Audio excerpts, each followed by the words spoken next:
Helen Mirren is here. If you were in Great Britain, you knew her as a Shakespearean actor. If you were a television fan, you knew her because she played the principal character in Prime Suspect. She is now Queen Charlotte in The Madness of King George, and I am pleased to have her here. Welcome. Oh, thank you. At last. At last. Yeah, no, we've been trying to get together. Yes, we have. Just missing each other by seconds. I know, the last time... Gone. Yes. Oh, she's gone.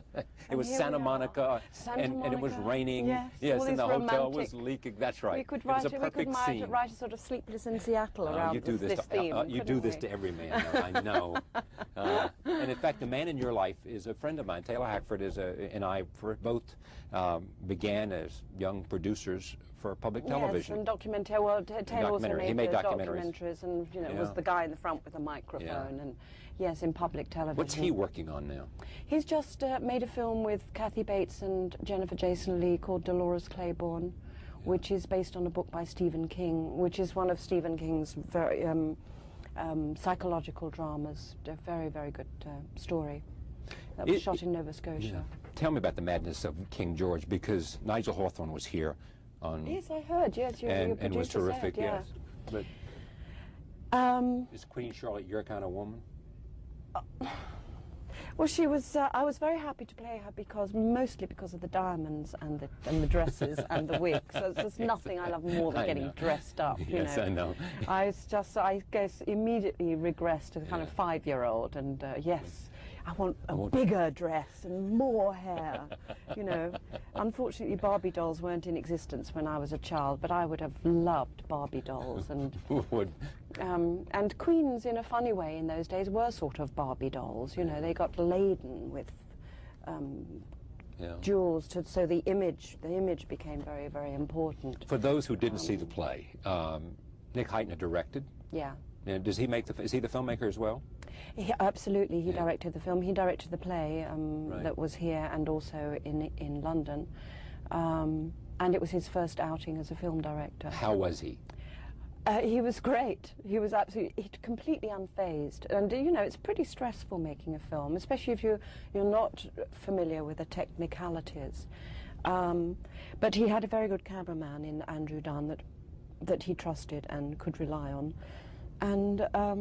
And also he's a very visual director, Nick. So his stage plays and operas are very visually directed, and in fact he directed Miss Saigon, for example, and I always thought when I saw Miss Saigon that it was very filmic. He has a filmic sense. Didn't he direct even on Carousel stage, as well? And he directed Carousel, so he has a very heightened Heitner has a heightened. Yeah, heightened visual sense, which obviously is what you need on film. For those who don't know, what's the story?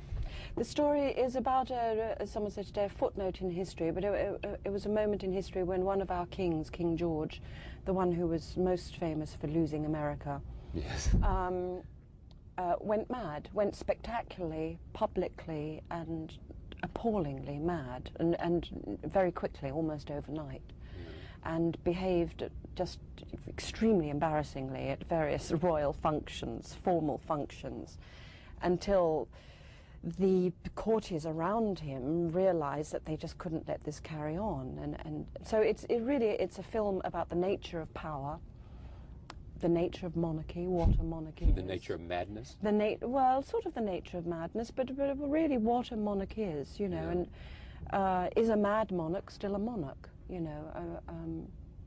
so... Is a mad prince still a prince? Is a mad prince still a prince? Our prince is not mad. Is a mad princess still a princess? Now, how do you... I think the answer is no to that one. Well, tell me what you think of that, as we sort of go tangentially off to the Windsor, House of Windsor. Yes, royal gossip. I mean, are you... I'm a Republican. I'm an anti-monarchist. And you don't believe in the monarchy? I don't believe in the monarchy. I think it's ridiculous. So if the House of Windsor collapses on the shoals of the... I shall be happy. You will be happy? I'll be a very happy person. But having said that, I have great respect. I'd like certain members of the royal family. Which ones do you like the most? I like Princess Anne a great deal. Yeah. She has dignity, intelligence. She works very hard. She has absolute sense of duty. I also she's a very good horse person, is she not? She's also happens to be a very good rider, but she does it the right way, in a very unself-serving way.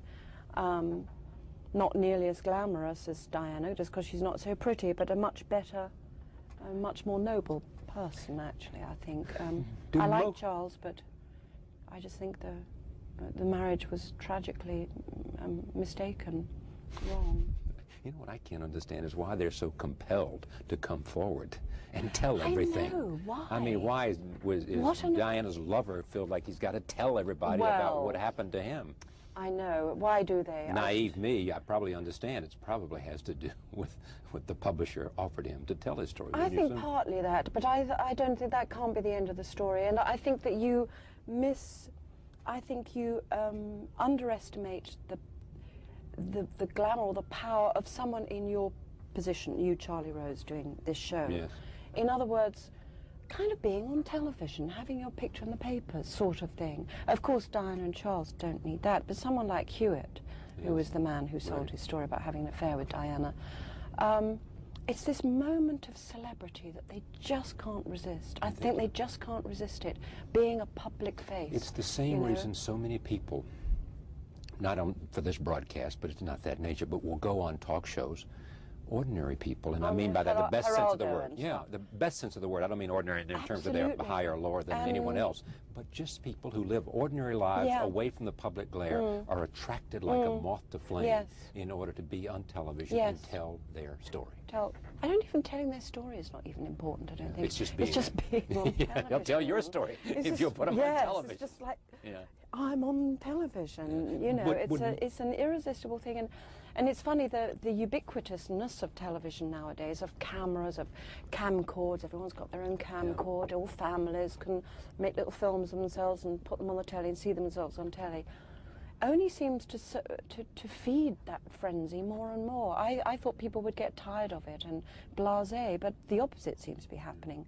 The people more and more seem to be becoming frenzied with the idea of celebrity, you know.